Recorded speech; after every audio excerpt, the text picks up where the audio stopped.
गौतम बुद्ध के समय में वैशाली राज्य में एक प्रसिद्ध गढ़िका रहती थी जिसका नाम आम्रपाली था।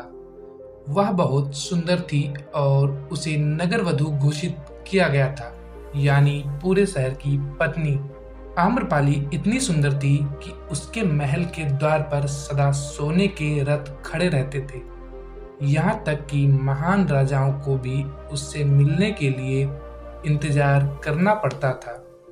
वह केवल एक वेश्या थी, लेकिन वह इतनी अमीर हो गई थी कि वह राज्य खरीद सकती थी। आम्रपाली का शरीर जितना सुंदर था, उससे कहीं अधिक सुंदर उसकी आत्मा थी, जो सच्चे प्यार के लिए तरसती थी। क्योंकि आम्रपाली खुद से वेश्या नहीं बनी थी, उसे जबरदस्ती राजा ने वेश्या बनाया था। आम्रपाली के वेश्या बनने के पीछे एक कहानी है। आम्रपाली अपने ग्राहकों को बहुत प्यार करने का दिखावा करती थी, क्योंकि उसे इसके लिए भुगतान किया जाता था। लेकिन अंदर से वह उनसे बहुत नफरत करती थी, क्योंकि वह सभी उसका इस्तेमाल एक भोग की वस्तु के रूप में करते थे, एक इंसान के रूप में उसका सम्मान नहीं करते थे। एक दिन आम्रपाली अपने महल की बालकनी में खड़ी थी। अचानक उसने अपने महल के सामने से एक युवा बौद्ध भिक्षु को गुजरते हुए देखा, जिसके पास कुछ भी नहीं था सिवा एक भिक्षा पात्र के। लेकिन उसके पास जबरदस्त जागरूकता थी और लोगों को खुद की ओर आकर्षित करने की अद्भुत शक्ति थी। जब युवा बौद्ध भिक्षु ने ऊपर की तरफ देखा तो आम्रपाली उसे देख रही थी। युवा भिक्षु ने आम्रपाली की ओर देखते हुए बेहद सम्मान भाव के साथ आम्रपाली को प्रणाम किया। आम्रपाली एकटक उस युवा भिक्षु को देखती रही और पहली बार आम्रपाली के हृदय में प्रेम का उदय हुआ था, क्योंकि पहली बार किसी ने आम्रपाली को सम्मान की नजरों से देखा था। किसी ने पहली बार उसे इंसान होने का एहसास दिलाया था। आम्रपाली तुरंत सीढ़ियों से नीचे उतरी और बाहर आकर उस युवा बौद्ध भिक्षु के पैर छुए और कहा, भंते, कृपया आज के दिन आप मेरे मेहमान बने और मेरे महल में चलकर भोजन स्वीकार करें। आगे आम्रपाली ने कहा, कृपया मेरे निमंत्रण को ना कहें, क्योंकि पहली बार मैंने किसी को निमंत्रण दिया है। मुझे हजारों बार राजाओं और सम्राटों द्वारा आमंत्रित किया गया, लेकिन मैंने कभी किसी को आमंत्रित नहीं किया है। यह मेरा पहला निमंत्रण है। युवा भिक्षु ने सम्मान पूर्वक आम्रपाली का निमंत्रण स्वीकार करते हुए भोजन ग्रहण किया। भोजन देने के बाद आम्रपाली ने कहा, भंते, आज से 3 दिनों के बाद बारिश का मौसम शुरू होने वाला है, जो कि अगले 4 महीनों तक रहेगा, और मैं आपको अपने घर में 4 महीने तक रहने के लिए आमंत्रित करती हूँ। आने वाले 4 महीनों के लिए यह महल आपका आश्रय होगा। मैं आपको पूर्ण रूप से आश्वस्त करती हूँ कि मैं किसी भी प्रकार से आपके ध्यान की बाधा नहीं बनूंगी, बल्कि मुझसे जितना हो सकेगा आपके ध्यान की सुविधाओं को सुगम बनाने का प्रयास करूंगी।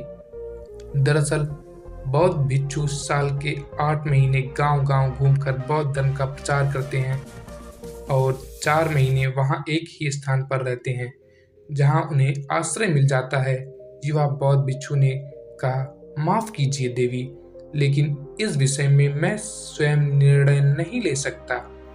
मैं आपके प्रस्ताव के विषय में बुद्ध से पूछूंगा।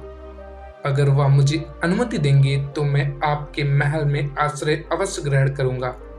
इतना कहकर वह बौद्ध भिक्षु वहां से चला गया। इससे पहले कि वह युवा भिक्षु बुद्ध के पास पहुंचता और आम्रपाली के प्रस्ताव के बारे में कुछ बताता, उससे पहले वहां पर मौजूद अन्य भिक्षु बुद्ध के पास पहुंच गए और बुद्ध से कहा, आप उस युवा भिक्षु को रोकिएगा।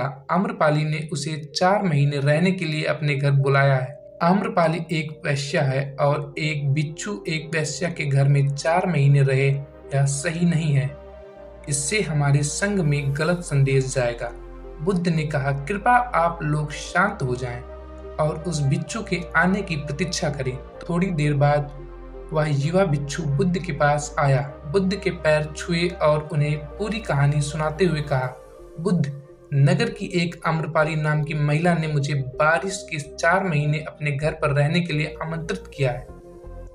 मैंने उसके निमंत्रण का अभी कोई जवाब नहीं दिया। मैंने उससे कहा है कि अगर आप मुझे उसके घर रहने की आज्ञा देंगे तभी मैं उसके घर पर रहने के लिए आऊंगा। अतः बुद्ध, आप जो कहेंगे मैं वही करूंगा। उस युवा बिच्छू ने आम्रपाली के विषय में वैश्या शब्द का प्रयोग न करते हुए केवल महिला शब्द का प्रयोग किया। बुद्ध ने उस युवा बिच्छू की आंखों में देखा और कहा, तुम रह सकते हो। तभी अचानक बूढ़ा बिच्छू खड़ा हुआ और बोला, यह सही नहीं है। यह युवा बिच्छू एक सच्चाई छुपा रहा है। इसका कहना है कि एक आम्रपाली नाम की महिला ने अपने घर पर रहने के लिए आमंत्रित किया है, लेकिन वह एक महिला नहीं, वह एक वैश्या है। बुद्ध ने कहा, मैं जानता हूँ, और क्योंकि इसके वैश्या शब्द का प्रयोग नहीं किया, इसका अर्थ है इसके मन में उसके लिए सम्मान का भाव है। इसलिए मैं इसको वहां रहने की अनुमति दे रहा हूँ। वहां मौजूद हजारों बिच्छुओं को विश्वास नहीं हो रहा था कि बुद्ध ने एक युवा बिच्छू को एक वैश्या के घर में रहने की अनुमति दे दी है। अगले 3 दिनों के बाद वह युवा आम्रपाली के घर रहने के लिए चला गया। उसके जाते ही वहां पर उपस्थित अन्य बिच्छू उसके विषय में तरह तरह की बातें बनाने लगे। बुद्ध ने सभी को शांत करते हुए कहा, मुझे मेरे बिच्छू पर विश्वास है। मैंने उसकी आंखों में देखा है कि उसके भीतर तनिक भी भोग की इच्छा नहीं थी। अगर उस बिच्छू का ध्यान गहरा है तो आम्रपाली के हृदय को परिवर्तित कर देगा, और अगर बिच्छू का ध्यान गहरा नहीं है तो आम्रपाली अपने शारीरिक आकर्षण से बिच्छू को परिवर्तित कर देगी। यह एक प्रश्न है, ध्यान और शारीरिक आकर्षण के मध्य, जिसका उत्तर हमें 4 माह के बाद मिलेगा। बुद्ध की बात सुनकर वहां उपस्थित बिच्छुओं ने कहा कि बुद्ध उस युवा बिच्छू पर बहुत अधिक भरोसा करके अनावश्यक जोखिम उठा रहे हैं। वो युवा है और आम्रपाली बहुत सुंदर है। समय प्रारंभ हुआ, वर्षा ऋतु गई और 4 माह बीते और वह युवा बिच्छू वापस आया। उसने बुद्ध के पैर छुए और उसे युवा बिच्छू के पीछे आम्रपाली भी आई। उस युवा बिच्छू ने आम्रपाली का बुद्ध से परिचय कराते हुए कहा, बुद्ध, यह आम्रपाली है और यह आपसे दीक्षित होना चाहती है। यह एक अनोखी महिला है। यह न केवल सुंदर है बल्कि इनकी आत्मा उतनी ही शुद्ध है जितनी आप कल्पना कर सकते हैं। आम्रपाली ने बुद्ध के पैर छुए और कहा, मैं पहली बार देखने भर से इस युवा बिच्छू से प्रेम करने लगी थी। इसलिए मैंने इस युवा बिच्छू को अपने सौंदर्य से कई बार आकर्षित करने का प्रयास किया, लेकिन मैं पूर्ण रूप से असफल रही, क्योंकि इसके बजाय इस युवा बिच्छू ने मुझे ध्यान के प्रति जागरूक किया और यह एहसास कराया कि वास्तविक जीवन भोग नहीं अपितु ध्यान है। इसलिए बुद्ध ने, मैं अपनी सारी संपत्ति आपके बिच्छुओं को दान देने में चाहती हूँ और शेष जीवन ध्यान में बिताना चाहती हूँ। इसके बाद आम्रपाली बुद्ध के शिष्यों में पहली महिला हुई जिन्हें आत्मज्ञान की प्राप्ति हुई। बुद्ध ने अपने पंथ के सभी शिष्यों से कहा, यदि तुम वैश्यों की संगति से डरते हो तो उस डर का उस वैश्या से कोई लेना देना नहीं है, बल्कि वह डर तुम्हारे बेशुद्ध मन की उपज है, क्योंकि तुमने अपनी कामुकता को दबा दिया है और कामुक ऊर्जा को दबाया नहीं जा सकता, इसे केवल रूपांतरित किया जा सकता है। अगर आप लोगों को अपनी कामुक ऊर्जा के रूपांतरित करने का तरीका जानना है तो आप हमारे द्वारा बनाई गई स्त्री के प्रति आकर्षण को कैसे समाप्त करें, इसमें दी गई जानकारी से आप अपने कामुक ऊर्जा को जरूर रूपांतरित कर पाएंगे। यह वीडियो आपको डिस्क्रिप्शन में मिल जाएगी। हमारे चैनल को